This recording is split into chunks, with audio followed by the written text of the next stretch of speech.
لله الحنان المنان والصلاة والسلام على سيد الإنس والجان وعلى آله وأصحابه الكرام أما بعد فأعوذ بالله من الشيطان الرجيم بسم الله الرحمن الرحيم وما أرسلناك إلا رحمة للعالمين قال الله تبارك وتعالى في مقام آخر إن الله وملائكته يصلون على النبي يا أيها الذين آمنوا صلوا عليه وسلموا تسليما اللهم صل على سيدنا ومولانا محمد وعلى آل محمد بعدد من صلى وصام صلي كذلك وصلي كذلك جميع الأنبياء والمرسلين وعلى الملائكة والمقربين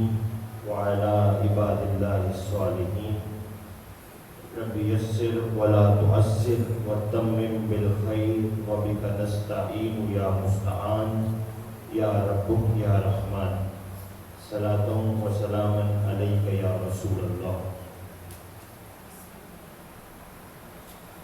حمد و ثنا کے بعد واجب الاحترام ذوی الاحتشام معزز و محتشم حضرات، حاضرین و ناظرین و سامعین اکرام، اللہ جل شانہ کے کروڑہ فضل و احسان اور مالک کے لطف و کرم سے گزشتہ 5 جمعہ المبارک کی نشستوں میں ہم نے سیرت النبی کے عنوان سے جو معاشرے کی اور ماحول کی ضرورت تھی اور جو میں نے اہم سمجھا جس سے ہم آغاز کر سکیں سیرت النبی کا، وہ بات مدنی آقا کے تجارت کے اصول ہم نے گزشتہ 5 نشستوں میں دیکھے، اور اس بات کا آج یہ آخری جمعہ آخری نشست ہے۔ میں نے گزشتہ جمعہ المبارک ایک اہم نقطہ آغاز میں آپ کے گوش گزار کیا تھا، جس میں نے ایک چیز آپ کو سمجھائی تھی کہ بندے کی آواز میٹھی ہو لیکن بات جھوٹی ہو تو بندہ بد اخلاق کہلائے گا۔ یعنی ہر میٹھی آواز والا صاحب اخلاق نہیں ہوتا، ہر میٹھی آواز والا خوش اخلاق نہیں کہلاتا، اور اس کے برعکس ہر کڑوی بات کرنے والا بد اخلاق نہیں ہوتا، ہر کڑوے لہجے والا بندہ بد اخلاق نہیں ہوتا۔ لہجہ میٹھا ہو، زبان میٹھی ہو، بات جھوٹی ہو، بندہ بد اخلاق ہوتا ہے، اور لہجہ کڑوا ہو، زبان کڑوی ہو لیکن بات سچی ہو تو بندہ حسن اخلاق کا مالک ہوتا ہے، بندہ اچھے اخلاق والا ہوتا ہے۔ میں ایک قدم آگے بڑھ کر آپ کو ایک نقطہ اور دیتا ہوں کہ اگر زبان کڑوی ہو اور بات سچی ہو تو بندہ صاحب اخلاق ہوتا ہے، اور اگر زبان بھی میٹھی ہو اور بات بھی سچی ہو تو بندہ خلق عظیم کا مالک ہوتا ہے۔ یعنی یہ تو 2 خوبیاں ہیں، زبان کا میٹھا ہونا یہ بھی خوبی ہے، اور بات کا سچا ہونا یہ بھی خوبی ہے۔ یہ 2 خوبیاں جس کے اندر ضم ہو جاتی ہیں وہ بندہ خلق عظیم کا مالک ہو جاتا ہے۔ اور ہم نے کائنات کے سب سے بڑے اور سب سے عظیم تاجر کا ذکر کرنا ہے۔ ہم جس نبی کی سیرت کا مطالعہ کر رہے ہیں، کائنات کا سب سے بڑا بزنس مین وہ نبی تھا۔ ہم نے کائنات کے سب سے عظیم تاجر کی سیرت کا مطالعہ کر رہے ہیں۔ اب اس تاجر کی سیرت میں صرف خلق حسنہ نہیں ہے،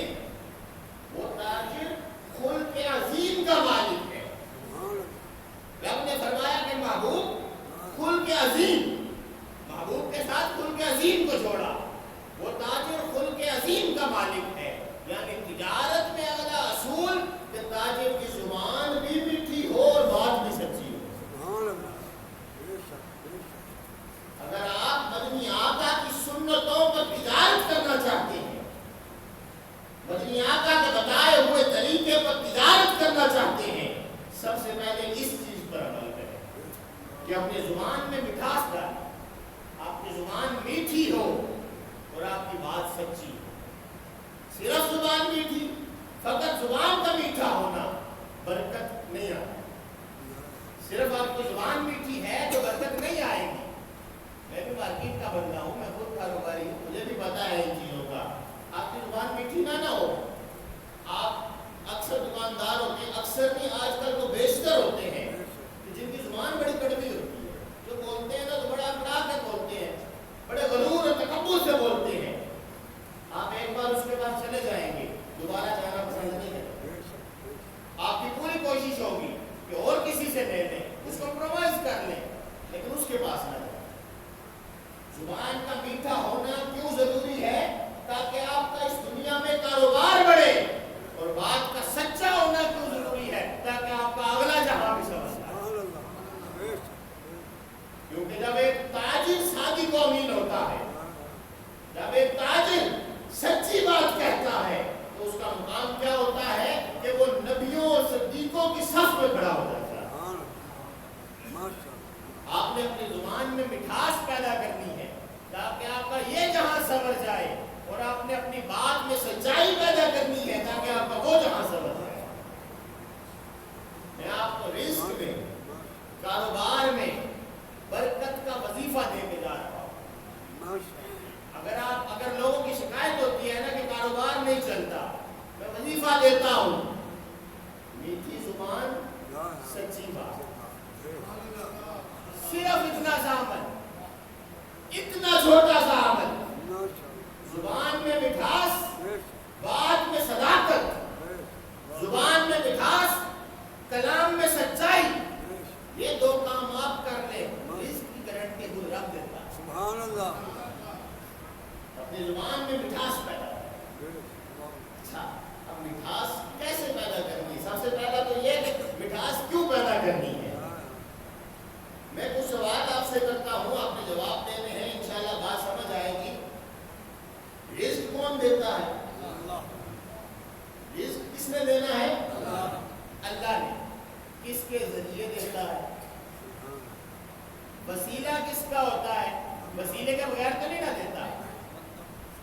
آپ ایسا کریں کہ آپ کچھ بھی نہ کریں، آپ ایک زمین خرید لیں اور خرید کے آپ کرسی ڈال کے بیٹھ جائیں، کچھ بھی نہ کریں کہ یہاں سے فصل اگے گی اور اناج اگے گا اور میں کھاؤں گا. نہیں، رزق دینا کس نے ہے؟ اللہ نے دینا ہے. لیکن وسیلہ بنانا ہے نا، وسیلہ بنانا ہے.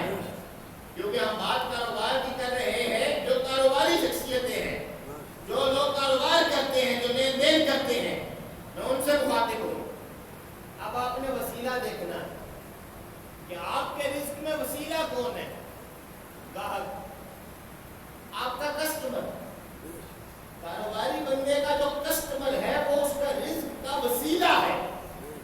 اب رزق دیا کس نے؟ اللہ نے. تو وسیلہ کس نے بھیجا؟ وسیلہ بھی اللہ نے بھیجا نا. میں ایک سادہ سی مثال دیتا ہوں. ایک کاروبار کھڑا کریں، اس میں انویسٹمنٹ کریں، کروڑوں روپیہ لگا دیں، اربوں لگا دیں، پھر اس کی آپ تن کے صحیح کر کے آپ اس کی ایڈورٹائزمنٹ کریں، اس کی مشہوری کریں، آپ ہر جگہ پمفلیٹ بٹوا دیں، صحیح طرح سے مشہوری کریں. رب نہ چاہے کوئی بات آ سکتا ہے. آپ بے شک اپنا سارا ساسا لگا دیں، اگر اللہ نہ چاہے کوئی کام نہیں آئے. اگر اللہ وسیلہ نہ بھیجے تو آپ کا رزق نہیں آئے گا. اب وسیلہ کس نے بھیجنا ہے؟ اللہ نے. یعنی وہ جو وسیلہ ہے وہ وسیلہ اللہ کا بھیجا ہوا مہمان ہے. میں کوئی مہمان بھیجتا ہوں رمضان بھائی کے گھر، رمضان بھائی آگے اس کے ساتھ طرف کلامی کرتے ہیں. اب رمضان بھائی کی طرف کلامی کس کے ساتھ ہوئی؟ اب ناراض کون ہوگا؟ وہ مہمان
میں مٹھاس اس لیے ضروری ہے، زبان میں مٹھاس اس لیے ضروری ہے کہ آپ کا یہ جو تعلق ہے، یہ تعلق جڑنا چاہیے. اب یہ تعلق کاروبار میں، کیونکہ آپ نے نفع کمانا ہے، جو نفع کمانا ہے اس نفع سے آپ نے روٹی کھانی ہے، اپنے بچوں کو لقمہ کھلانا ہے. وہ لقمہ حلال کا ہے یا حرام کا ہے، بنیادی نقطہ یہ ہے. یعنی کاروبار میں آپ جو عمل کر رہے ہیں وہ عمل ڈائریکٹ رب کے ساتھ تعلق، ڈائریکٹ رب کے ساتھ تعلق. میں آگے چل کے توکل پر بھی بات کروں گا، کیونکہ اس کا آخری جو جز ہے وہ توکل ہے. اب مسئلہ کیا ہے، کیونکہ ہماری یہ اس میں آخری نشست ہے تو کچھ مسئلے بھی تھے جن کا حل ضروری تھا. مسئلہ یہ ہوتا ہے کہ کس کے ساتھ ہم انہیں نرمی سے پیش آنا ہے. ہم ایک دکاندار ہیں، ہم نے اب کس کے ساتھ نرمی سے پیش آنا ہے. ہم نے اپنا وہ جو خلق عظیم ہے وہ کس کو دکھانا ہے. آج کل نوجوانوں کا یہ بھی بڑا مسئلہ ہے کہ ہم نے خلق عظیم کس کو دکھانا ہے. میں دور حاضر کی بات کرتا ہوں. آج آپ دکان پر جائیں نا، پہلے جائیں آپ بندہ، مرد ذات، میل کسٹمر. آپ دکان پر جائیں نا، آپ کے ساتھ وہ جو دکاندار ہوگا اس کا رویہ اور ہوگا، آپ کے ساتھ اس کا جو اخلاق کریمانہ ہے نا وہ اور ہوگا. میں نے کس سفرے میں یہ اخلاق کریمانہ کہا آپ سمجھ گئے. مرد رات جائے نا، دکاندار تو سیدھے منہ بات نہیں کرتا، جبکہ نفع مرد زیادہ دیتا ہے، کیونکہ مرد بحث مباحثے میں کم پڑتا ہے. نفع زیادہ مرد سے ہوتا ہے، لیکن اس سے وہ سیدھے منہ بات نہیں کرتا. اور وہی اگر کوئی خاتون چلی جائے، خواتین بھی دیکھتی ہیں، خواتین بھی ہوتی ہیں تو وہ بھی سن رہی ہیں. اب خواتین جب جاتی ہیں دکان پر، جب خواتین دکان پر جاتی ہیں، پھر وہ جو دکاندار کا اخلاق کریمانہ ہوتا ہے، پھر اس کی وہ جو صفت ہوتی ہے وہ جاگتی ہے اخلاق کریمانہ پر. میں نے کہا رب نے فرمایا وَمَا أَرْسَلْنَاكَ إِلَّا رَحْمَةً لِلْعَالَمِينَ. بات سمجھ نہیں آپ نے. رب نے فرمایا وَمَا أَرْسَلْنَاكَ إِلَّا رَحْمَةً لِلْعَالَمِينَ. عالمین میں کون ہے؟ مرد ذات بھی ہے، عورت بھی ہے. عالمین میں سب آ جاتے ہیں. مصطفیٰ کو رحمت بنایا سارے عالمین کے لیے. اب جو مصطفیٰ کے اخلاق کریمانہ تھے، کوئی مجھے بتائے نا، کوئی مجھے دکھائے کہ فرق ہو، تضاد ہو. مصطفیٰ کے پاس، کہیں آقا کے پاس کوئی لیڈیز کسٹمر آئے ہو اور ان کے اخلاق کریمانہ بدل گئے ہو، یا کوئی بندہ آیا ہو تو اخلاق کریمانہ بدل گئے ہو. میں نے گزشتہ میں بھی حضرت ہند بن ابی حالہ کی جو روایت بیان کی تھی کہ جو چہرے پر تغیرات ہوتے تھے وہ ذاتی نہیں ہوتے تھے، دینی معاملے میں ہوتے تھے. اگر مدنی آقا کا اخلاق کبھی بدلا، اگر مدنی آقا کبھی غصے کی کیفیت میں آئے تو وہ رب کی ذات کے لیے آئے، اپنی ذات کے لیے نہیں آئے. کاروباری معاملات میں نہیں آئے. کاروباری معاملات میں یکسانیت تھی. کاروباری معاملات میں چاہے وہ لینے والی عورت ہو یا لینے والا مرد ہو، گاہک چاہے عورت ہو چاہے مرد ہو، خلق عظیم کے مالک تھے. زبان میٹھی تھی. آج کے نوجوانوں کا کیا حال ہے؟ آج کے دکانداروں کا کیا حال ہے؟ مردوں کے ساتھ تو پتہ نہیں کون سا پوزیٹیو کا ان کا مقناطیسی ہو رہا ہوتا ہے. آپ کسی دکان پر چلے جائیں تو کوئی نوجوان وہاں پر دکاندار ہو، وہ آپ کو ایسے ڈیل کرے گا جیسے پتہ نہیں وہ آپ کو کوئی چیز دے کر احسان کر رہا. یہ غلط بات ہے، یہ غلط، یہ نکتہ غلط. اور اس نکتے سے ایک مسئلہ اور بھی سمجھ لیں.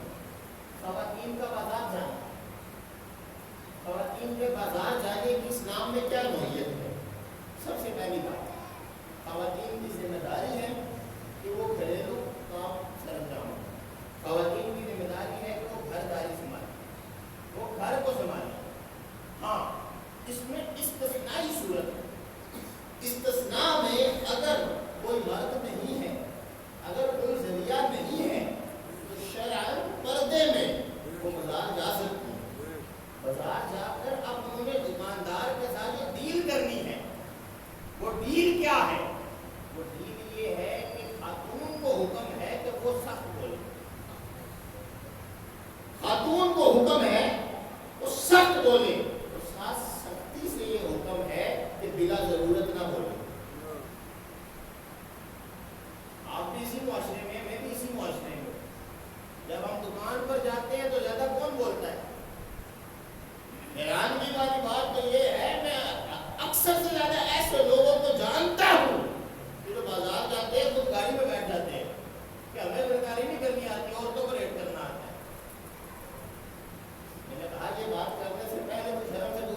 بھیج رہے ہیں کہ اسے ریٹ کرنا آتا ہے.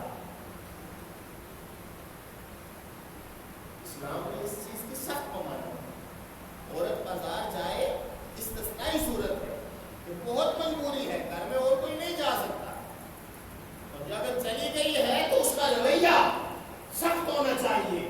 اور پھر سختی کے ساتھ حکم عائد ہوا کہ بلا ضرورت نہیں بولنا, بلا ضرورت نہیں بولنا, بس ریٹ پوچھو, چیز لو اور آ جاؤ بس. اور پھر دوسری طرف مرد کے لیے کیا حکم, اس تاجر کے لیے کیا حکم ہے, اس دکاندار کے لیے کیا حکم ہے, اسے آپ نے غور سے سننا ہے. دکاندار کے لیے حکم یہ ہے کہ عورت کو ایسا ریٹ بتائے کہ جس پر اسے بحث کرنے کی ضرورت نہ ہو. عورت کو وہ قیمت بتائے کہ زیادہ مکالمہ نہ ہو. ایک یہ بات آپ نے ذہن میں رکھنی ہے کہ وہ نامحرم ہے, نامحرم کے ساتھ جتنی بات ہو رہی ہے وہ اچھا نہیں ہے, وہ ساری استثنائی صورت ہے. تو آپ استثنائی صورت کو آپ جان کے طول دیتے ہیں, اور ہمارے تاجروں کا رویہ یہ ہے کہ آپ چیز لینے چلے جائیں نا, مرد چیز لینے جائے تو اسے وہ بتاتے ہیں جو ڈیڈ ریٹ ہوتا ہے, بحث نہیں ہے جی, فائنل ریٹ ہے, ڈیڈ ریٹ ہے. عورت چلی جائے تو اسے ڈبل ریٹ بتاتے ہیں. مسئلہ دوسری طرف بھی ہے, مسئلہ دوسری طرف بھی ہے, لیکن اب ہم نے صحیح کس نے کرنا ہے. ہمیشہ ایک بات یاد رکھیں, جب دو جگہ کا مسئلہ ہوتا ہے نا, اگر اس میں ایک بڑا ہے, جو بڑا ہے صحیح کرنے میں پہل بڑا کرے گا, مسئلے کو صحیح کرنے میں, مسئلے کو ختم کرنے میں پہل بڑا کرے گا. اور ادھر بڑا کون ہے؟ تاجر. تاجر مقام میں بڑا ہے. اب تاجر نے اس میں پہل کرنی, وہ پہل کیسے ہوگی کہ عورتوں کو وہ ریٹ بتائیں جس میں مکالمہ کم ہو, جس میں بحث مباحثہ کم ہو. ہم ایسے طریقے دیتے عمل کرنا ہوتا ہے. سب تو بڑا مسئلہ, میں سب کی بات نہیں کرتا, بزرگ تو پھر بھی اس چیز کو سمجھتے ہیں, میں نوجوان نسل کی بات کرتا ہوں. آپ ایک دکان پر جائیں, کپڑا لینے کے لیے جائیں, ادھر ایک مرد خریدنے والا بیٹھا ہوگا, ایک عورت بیٹھی ہوگی. اب وہ جو مرد ہوگا اس نے 10,000 کا خریدنا ہوگا, عورت نے 1,000 کا خریدنا ہوگا. نوجوان دکاندار بھاگ کے 1,000 والی کے پاس آئے گا, آئے میں آپ کو دکھاتا ہوں. میں نے کہا یہ اخلاق میں فرق کیوں ہے؟ ادھر اخلاق اور ہے, ادھر اور ہے. پھر اپنے گریبان میں جھانک, کہیں چور تو نہیں ہے. نوجوان کو ضرورت ہے, ہمیں ضرورت ہے کہ ہم اپنے گریبانوں میں جھانکیں, کہیں کوئی چور تو نہیں ہے, یہ ہم کیا کر رہے ہیں, ہمارے اخلاق میں فرق کیوں ہے. اس چیز پر غور کی ضرورت ہے. دوسری بات, تاجر کا اخلاق, جب وہ مال لینے جاتا ہے, جب وہ کوئی چیز خریدنے جاتا ہے, تب اس کا اخلاق کیسا ہونا چاہیے. مدنیات کی حدیث مدنیات نے فرمایا کہ جب مال خریدنے جاؤ تو اس میں بیجا عیب نہ نکالو, بیجا نقص نہ نکالو. اور وہ نقص کس نیت سے؟ ریٹ کم کرنے کی نیت سے, ریٹ کم کرنے کی نیت سے نقص نہ نکالو. میرا کیونکہ زیادہ تر فیلڈ میں گاڑی ہوتی ہے, وہ آتے ہیں نا تو گاڑی دھوپ میں کھڑی ہو اور آدھی گاڑی چھاؤں میں کھڑی ہو, تو دھوپ میں ہوتی ہے تھوڑا سا فیڈ ہوتا ہے, وہ دھوپ کی وجہ سے نظر آ رہا ہوتا ہے. اچھا, اس کا کلر فیڈ ہے, ₹1,00,000 کم ہو. عجیب بات ہے یار, آپ سائے میں کھڑی کر لیں, آپ آگے کر لیں, کلر برابر ہو جائے گا آپ کا. نہیں, عیب نہ نکالو. جب چیز خریدنے جاؤ تو عیب نہ نکالو. اچھا, اس کے پیچھے حکمت کیا ہے؟ میں آپ کو ایک اصول دے رہا ہوں. جب چیز خریدنے جائیں تو اپنے دل میں اس بات کا گمان کریں کہ وہ جو اللہ آپ کو چیز دے رہا ہے وہ آپ پر احسان کر رہا ہے. جب آپ کے دل میں یہ گمان ہوگا نا کہ وہ جو چیز دے رہا ہے وہ چیز دے کر آپ کا احسان کر رہا ہے, کیونکہ وہ چیز دے گا, آپ چیز آگے بیچیں گے, آپ کے پاس نفع آئے گا, آپ کا سرکٹ چلے گا, وہ آپ پر احسان کر رہا ہے. جب آپ کے دل میں یہ بات ہوگی پھر آپ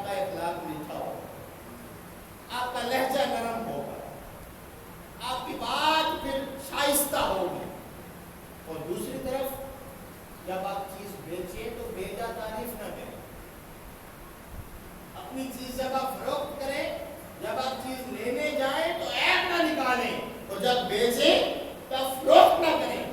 آج ہمارا حال کیا ہے کہ میرے پاس جو چیز ہے یہ سب سے اچھی ہے، یہ سب سے اچھی ہے۔ اچھا، اب سب سے اچھا کہہ کے مارکیٹ کی ساری چیزوں کا نقص نکال دیا کہ اس سے باقی ساری کم ہے، میرے پاس جو چیز ہے وہ سب سے اچھی ہے۔ اچھا، وہ سب سے اچھی کہہ کے آپ گھر لے کے جائیں، گھر لے کے جاتے جاتے پورے ہوئے ہوتے ہیں پیسے، جو ہمارا حال چل رہا ہے آج۔ اور اس میں صوفیاء فرماتے ہیں کہ جب آپ چیز لیں تو آپ یہ گمان کریں کہ آپ اس پر احسان نہیں کر رہے، وہ آپ پر آپ کو چیز دے کر احسان کر رہا ہے۔ اور جب آپ چیز آگے بیچیں اور پھر آپ یہ گمان کریں کہ یہ گاہک اللہ کی طرف سے رحمت ہے، یہ گاہک آپ سے چیز خرید رہا ہے تو یہ آپ پر احسان کر رہا ہے۔ یہ صوفیاء کا طریقہ ہے کہ آپ اپنے دل میں اس بات کو جگا دیں کہ دونوں طرف سے احسان آپ پر ہو رہا ہے۔ جب آپ یہ دل میں بٹھا لیں گے تب آپ کی زبان بھی نرم ہو جائے گی، آپ کا لہجہ میٹھا ہو جائے گا، آپ کی بات میں مٹھاس آ جائے گی۔ اچھا، اب ہوتا کیا ہے، ہم جب دکان پر جاتے ہیں نا، ہماری نظر ہوتی ہے کوئی نہ کوئی چیز ایسی ہمیں ملے، کوئی نہ کوئی ایسا نقص ملے، کوئی نہ کوئی ایسا نقص نظر آئے کہ ہم اس نقص کی بنیاد پر قیمت کم کروائیں۔ بحث کرنا اور ہے، نقص کی بنیاد پر قیمت کم کروانا اور ہے، بحث کا شریعت میں حکم اور ہے، اور نقص کی بنیاد پر قیمت کم کروانے کا حکم اور ہے۔ اور دوسری طرف جو تاجر ہوتا ہے اس کی کیا کوشش ہوتی ہے کہ میں جو عیب ہے وہ چھپا لوں، میں اپنی چیز کو اچھا کر کے بیچوں، اپنی چیز کی تعریف کر کے بیچوں۔ اچھا،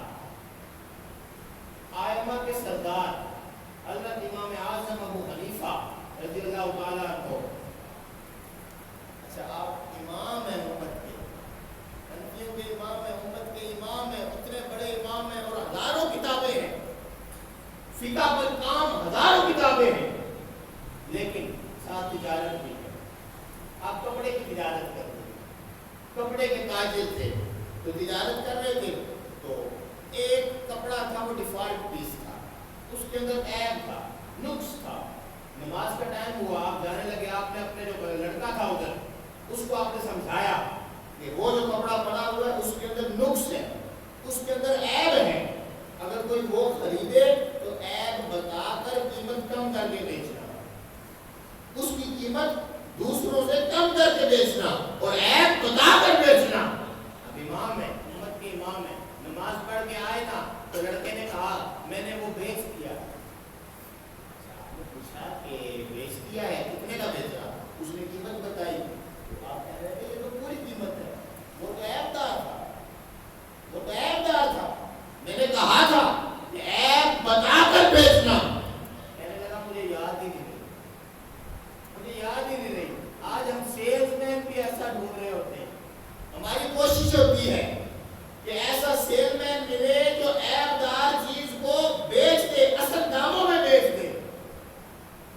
ہم سیل اس کو تنخواہ زیادہ دیتے ہیں کہ تو نے ہمیں نفع زیادہ دیا ہے، در حقیقت اس نے نقصان زیادہ دیا ہوتا ہے۔ آپ امت کے امام ہیں، امام اعظم ابو حنیفہ نے فرمایا کہ ان میں سے 1 روپیہ بھی میرے لیے حلال نہیں ہے، یہ ساری رقم صدقہ کرو۔ امت کے امام ہے نا، اصل قیمت جو ہے اس میں سے یہ بھی تو شک نکل سکتی تھی نا کہ جو عیب دار چیز کی قیمت تھی وہ مجھے دے دو باقی صدقہ کر دو۔ فرمایا نہیں، جھوٹ بول کے بیچا ہے، عیب چھپا کر بیچا ہے، ان میں سے 1 روپیہ بھی حلال نہیں ہے میرے لیے، یہ سارا حرام ہے، سارا صدقہ۔ مدنی آقا جب شام میں تجارت کے لیے گئے، سیدہ خدیجہ الکبریٰ کا تجارتی قافلہ لے کر جب میسرہ کے ساتھ مدنی آقا شام تجارت کے لیے گئے، آپ نے بازار سجایا۔ اب بازار کا جو ماحول تھا وہ ماحول کیا تھا کہ مدنی آقا نے 2 ڈھیریاں لگائی مال کی۔ اب ان 2 ڈھیریوں میں کیا تھا؟ مال ایک ہی تھا، ڈھیریاں 2 تھی، یہ مہنگا ہے یہ سستا ہے، مال ایک ہی ہے لیکن یہ مہنگا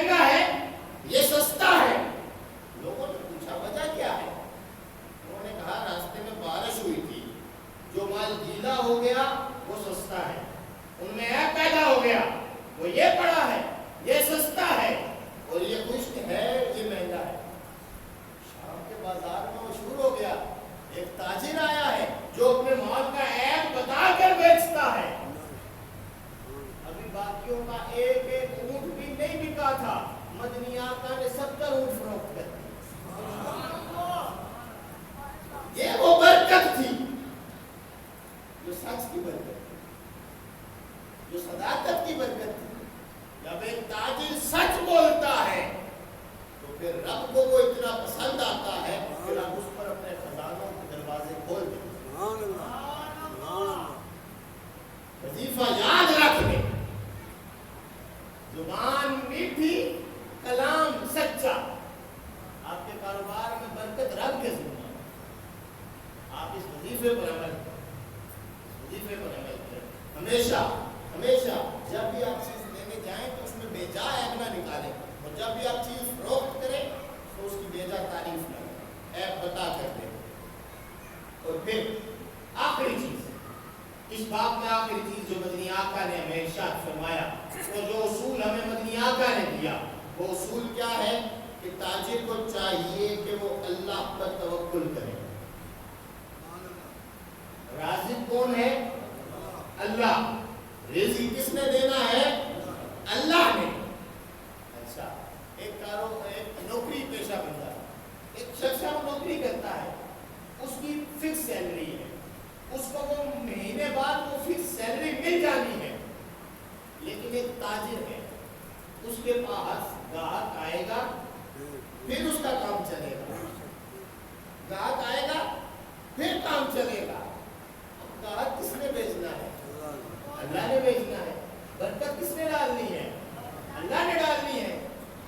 ہمارے لیے جو ہمارا مسئلہ ہے، مسئلہ والا کیا ہے؟ بنیادی مسئلہ یہ ہے کہ مسئلہ ہی کوئی نہیں، اصل مسئلہ یہ ہے کہ مسئلہ ہی کوئی نہیں۔ وہ جن کے پاس صبح کا کھانا تھا لیکن رات کا نہیں نہ تھا، ان کو کوئی ٹینشن نہیں تھی، ان کا توکل تھا، ان کو کوئی ٹینشن نہیں تھی۔ ہمارے آج گھر بھرے پڑے ہیں، اکاؤنٹس بھرے پڑے ہیں، 4 گاڑیاں باہر کھڑی ہیں، یار آپ کو کیسے گزارا ہوگا؟ بڑی ٹینشن ہے، رات کو کیسے گزارا ہوگا؟ 4 گاڑیاں باہر کھڑی ہیں، ٹینشن ہے پیٹرول کیسے ڈلوائیں گے؟ وہی میں نے کہا نا کہ ہمارا مسئلہ یہ ہے کہ مسئلہ ہی کوئی نہیں ہے۔ عجیب و غریب قسم کی باتیں ہیں ہمارے مسئلوں کا جو بنیاد ہے ہمارے مسئلوں وہ یہ ہے کہ ہم نے اپنا توکل رب سے انسان پر شفٹ کر دیا۔ جو کاروباری لوگ ہیں وہ کرتے کیا ہیں؟ ان کے ذہن میں یہ بات ہوتی ہے، یار وہ والا کانٹریکٹ مل جائے گا تو ہمارا سارا کام سب ہو جائے گا۔ اب ان کا توکل اس کانٹریکٹ پر ہے، رب پر نہیں ہے۔ یار اس بندے کے ساتھ میری بات ہو جائے نا تو میرا کام سمجھ جائے گا۔ تیرا کام تیرے رب نے سنوارنا ہے۔ مسئلہ یہ ہے نا کہ ہم اکثر سے زیادہ کام کرتے ہیں کیلکولیٹر کی بیس پر، ہم اپنا کیلکولیٹر چلاتے ہیں، ہم اپنے کیلکولیٹر کی بیس پر کام کرتے ہیں۔ بڑی عجیب بات ہے، ہم اپنا کیلکولیٹر چلاتے ہیں اور یہ کیلکولیٹر کہتا ہے کہ 1 کروڑ روپیہ تیرے پاس ہے، 25 لاکھ روپیہ زکوٰۃ کا چلا جائے گا، تمہارے پاس تو پیسے کم ہو جائیں گے، تمہارے پاس تو پیسے کم ہو جائیں گے۔ یہ کیلکولیٹر کہتا ہے کہ کم ہو جائیں گے۔ اور رب پر توکل کرو تو پھر رب کا کیلکولیٹر چلتا ہے، 1 کے بدلے 70 دوں گا۔ وہ کیلکولیٹر میں کہتا ہے کہ 1 کے بدلے 70 دوں گا۔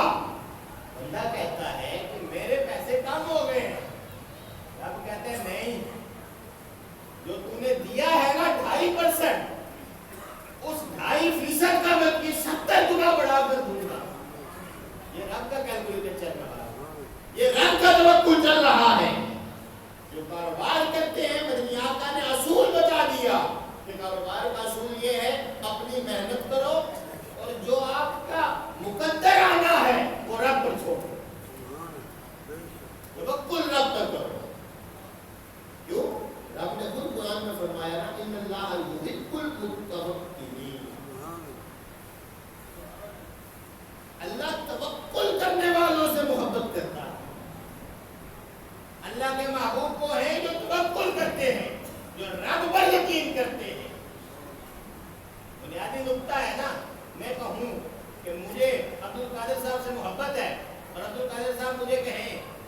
نماز 2 بجے ہے، میں کہوں نہیں یار مجھے آپ پر یقین نہیں ہے، میں گھڑی دیکھ لیتا ہوں۔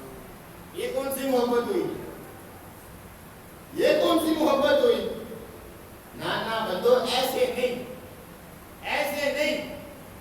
رب سے محبت کرنی ہے، پھر رب پر توکل کرنا ہے۔ جو کاروبار کرتے ہیں کاروباری بندوں کے لیے رب پر اپنا توکل مضبوط کریں، پھر دیکھیں رب کس طرح برکتوں کا نزول کرتا ہے۔ پھر دیکھیں آپ کے کام میں برکتیں کیسے ہوتی ہیں، آپ کے کام میں رحمتیں کیسے آتی ہیں۔ بات ہے نا، بنیادی بات ہے۔ ہمارا جو توکل ہے، توکل کا جو سسٹم چل رہا ہے، وہ سسٹم ہمارا کیسے چل رہا ہے کہ ہمارا سارا توکل چل رہا ہوتا ہے، یار ابھی بچہ پیدا نہیں ہوتا، یار اس کی پڑھائی کا بچہ کیسے ہوگا، ابھی بیٹی پیدا نہیں ہوتی، پہلے یا شادی کر دی پہلے۔ ہم یہ کیوں نہیں سوچتے کہ جس رب نے ہمیں کھلایا ہے، جو رب ہمیں کھلا رہا ہے، وہ ہمارے بچوں کو بھی تو کھلائے گا۔ ایسا توکل کیوں نہیں کرتے؟ ہم رب پر توکل کیوں نہیں کرتے؟ مدنی آقا نے ارشاد فرمایا کہ اللہ پر توکل کرنے کا جو حق ہے، رب کے توکل کا جو حق ہے، کہ جتنا حق ہے اس پر توکل کیا جائے، اللہ پر توکل کرنے کا جو حق ہے، اگر تم وہ حق ادا کر لو تو اللہ تمہیں اس طرح رزق دے جیسے پرندوں کو دیتا ہے۔ اب پرندوں کو رزق کیسے ملتا ہے؟ ہر روز صبح 8 ارب پرندے 8 ارب پرندے ہر روز صبح اڑتے ہیں رزق کی تلاش میں۔ آپ نے گھر میں پرندے رکھے ہوئے ہیں نا، گھر میں ہم رکھتے ہیں پرندے، تو کسی شخص نے کبھی پرندے کے گھونسلے میں کوئی دیکھا ہو کہ اس نے خوراک بچا کے رکھی ہو؟ کبھی رکھی ہے اس نے؟ کبھی کسی جانور نے اپنی خوراک کہیں نکر لگا کے رکھی ہو کہ میں نے صبح کی کھا لی ہے، یہ دوپہر کی ہے؟ نہیں نہیں، یہ طریقہ نہیں ہے، یہ رب پر توکل کا یہ طریقہ نہیں ہے۔ اچھا، ہم کہتے ہیں ہم اللہ پر توکل کرتے ہیں، ہمارا اللہ پر توکل ہے اور ہمارا توکل بھی بہت مضبوط ہے، اور توکل کا عالم یہ ہوتا ہے کہ گھر میں 6 مہینے کا راشن پڑا ہوتا ہے، بینک میں اگلے 2 سال کی سیونگز پڑی ہوتی ہیں، لیکن پھر بھی دل میں خوف ہوتا ہے یار رات کو کیا کھائیں۔ یہ ہمارا توکل ہے۔ مدنی آقا نے ارشاد فرمایا کہ اللہ پر توکل کرو جس طرح توکل کا حق ہے۔ اب وہ حق کیسے ہے؟ ساتھ یہ پرندوں والی مثال دی کہ رب ایسے رزق دے گا جیسے پرندوں کو دیتا ہے۔ وجہ کیا تھی؟ مدنی آقا کی ہر بات میں حکمت ہے نا، حکمتوں والی بات ہے۔ اس میں وجہ کیا تھی؟ فرمایا جس طرح پرندے رب پر توکل کرتے ہیں، جس طرح پرندوں کا توکل رب پر ہے، بندے تو بھی اس طرح سے توکل کر، پھر دیکھ رب تجھے اسی طرح رزق عطا فرمائے۔ 8 ارب پرندے روز اڑتے ہیں اور ایک پرندہ بھی ایسا نہیں ہے کہ جو خالی پیٹ گھر آئے۔ سب کو رزق میرا رب دیتا ہے، لیکن انسان بھوکا رہتا ہے، انسان بھوکا رہتا ہے۔ آج بھی پاکستان میں 35% لوگ ایسے ہیں جو رات کو خالی پیٹ فٹ پاتھ پہ سوتے ہیں۔ تقریباً یہ تعداد بنتی ہے 2.5 کروڑ، جو آپ کے رات کو خالی پیٹ سوتے ہیں۔ وجہ کیا ہے؟ رب تو 8 ارب پرندوں کو خالی پیٹ نہیں سلاتا، انسان کیسے خالی پیٹ سوتا ہے؟ توکل کی کمزوری ہے، توکل کی کمزوری ہے۔ آپ اگر کسی بھکاری کے پاس جائیں نا، جس نے کھانا نہیں کھایا، بھکاری کے پاس جائیں، اسے آپ ایک ٹائم کا کھانا دیں، وہ آدھا کھائے گا، آدھا بچا کے رکھ لے گا کہ رات کو۔ اتنا توکل نہیں ہے، وہ رب کے اوپر اتنا توکل نہیں کر سکتا کہ جس نے مجھے ابھی دیا ہے وہ رات کو بھی دے دے۔ پرندوں کی طرح توکل کا حق ادا کرنے کا کیا مطلب ہے کہ آپ نے صبح کا کھا لیا ہے، آپ کو رات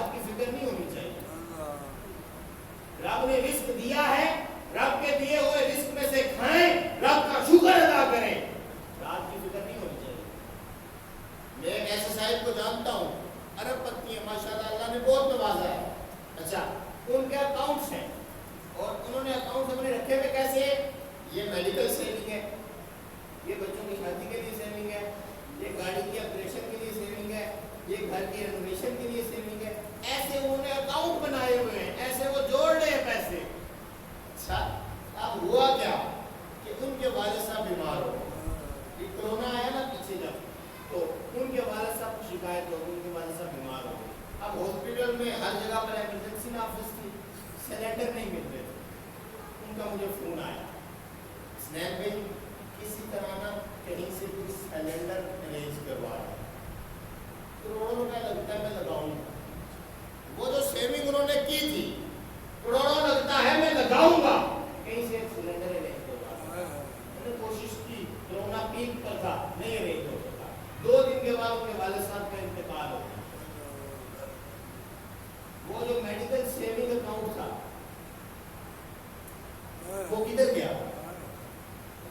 کدھر گیا؟ وہ جو کروڑ روپیہ تھا وہ کدھر گیا؟ یار رب اگر نہ چاہے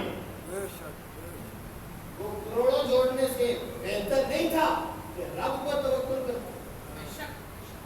اور اگر رب پر توکل کرتے تو پھر نتیجہ کیا نکلتا؟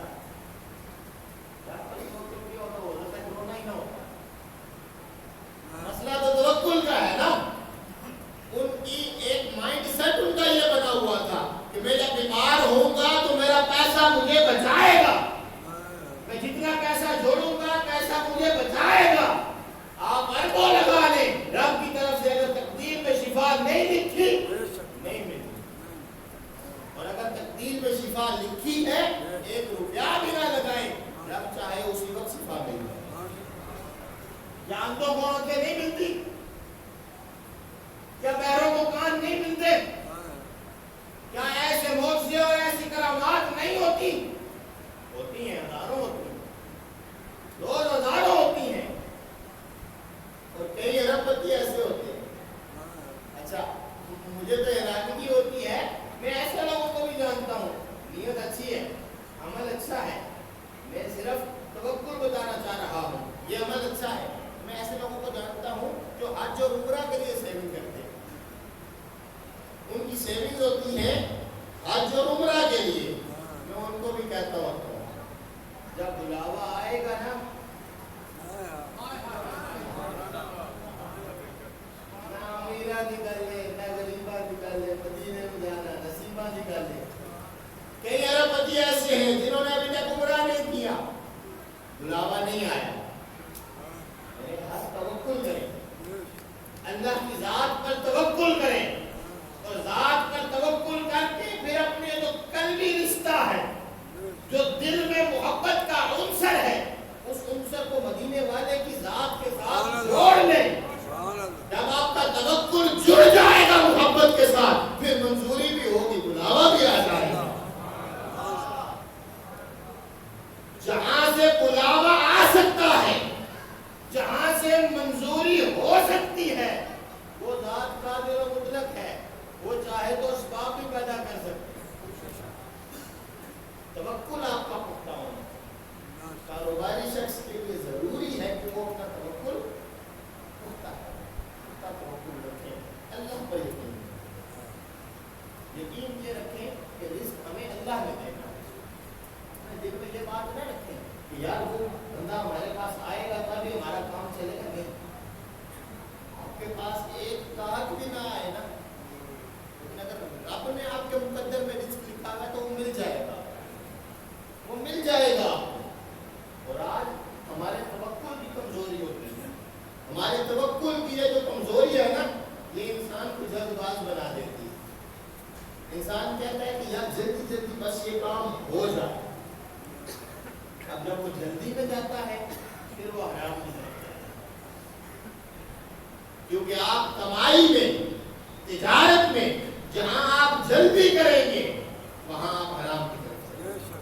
کیونکہ ملنا آپ کو وہ ہے جو آپ کے مقدر میں لکھ دیا گیا, نہ اس سے ایک آنا آپ کو زیادہ ملے گا نہ ایک آنا کم ملے گا, لیکن ملنا مقررہ وقت. آپ حرام کر کے کما تو لیں گے, کمائیں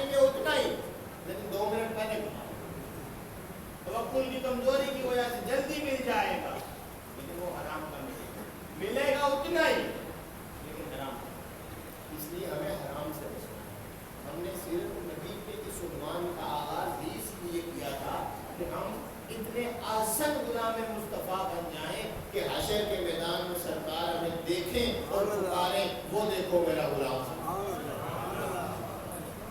غلامی مصطفیٰ میں آنے کے لیے ہمیں اپنے شب و روز بہتر کرنے پڑیں، ہمیں اپنے روزمرہ زندگی کے حالات بہتر کرنے پڑیں۔ روزمرہ زندگی میں سب سے ضروری چیز کھانا روزی ہے، اور ہم نے روزی کے اوپر، روزی کمانے کے ذرائع کے اوپر مدنی آقا کے ہم نے اصول دیکھے ہیں۔ انشاءاللہ تعالی ہم نیت کرتے ہیں کہ ان پر ہم عمل بھی کریں گے۔ میں ایک بار دوبارہ دہرا بھی دیتا ہوں، پہلا اصول کیا تھا کہ تاجر صادق ہوگا، تاجر ایک بار دوہرا لیں آپ ہی تاکہ آپ کو یاد رہے۔ پہلا اصول کیا تھا؟ تاجر، پھر تاجر امین ہوگا، تاجر امانت دار ہوگا، پھر تیسرا اصول یہ تھا کہ تاجر وعدہ وفا کرنے والا ہوگا، بدعہدی کرنے والا نہیں ہوگا، اور چوتھا اصول کیا تھا کہ تاجر با اخلاق ہوگا، خلق عظیم کا مالک ہوگا، اور پانچواں اصول یہ تھا کہ تاجر کا توکل مضبوط ہوگا، تاجر کا توکل مضبوط ہوگا۔ اور جو شخص یہ 5 اصولوں پر عمل کر لے، ان 5 اصولوں پر عمل کر کے جو بندہ کاروبار کرے گا، مدنی آقا کی گارنٹی ہے کہ اس شخص کی روزی سب سے پاکیزہ ترین روزی ہوگی۔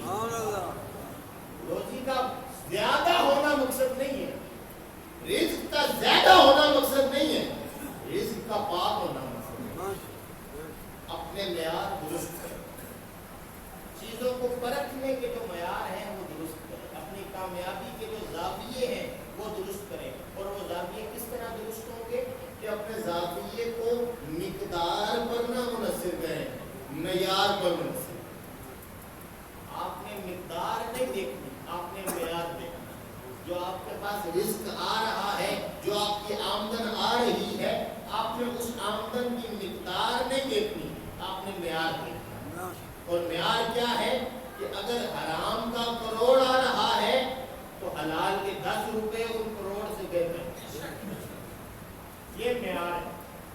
معیاری اگر آپ کے پاس 10 ہیں تو وہ برکت والے ہیں، اور اگر غیر معیاری آپ کے پاس 10 کروڑ بھی ہے تو اس میں بھی بے برکتی ہے۔ اور برکت سے ہمیشہ سکون آتا ہے، انسان سکون کے لیے لگا ہوا ہے، برکت سے سکون آتا ہے۔ اس لیے آپ نے اپنا معیار جو ہے، ہر چیز آپ کی کمائی معیاری ہونی چاہیے، اور وہ کمائی معیاری اور پاکیزہ کس طرح ہوگی؟ جب ہم ان اصولوں پر عمل پیرا ہوں گے۔ ہم نے تھوڑی سی کوشش کی، اللہ رب العزت سے دعا ہے کہ ہمیں اس پر عمل کی توفیق عطا فرمائے۔ اب جس کے جی میں آئے وہی پائے روشنی، ہم نے تو دل جلا کے سر عام رکھ دیا۔ خدا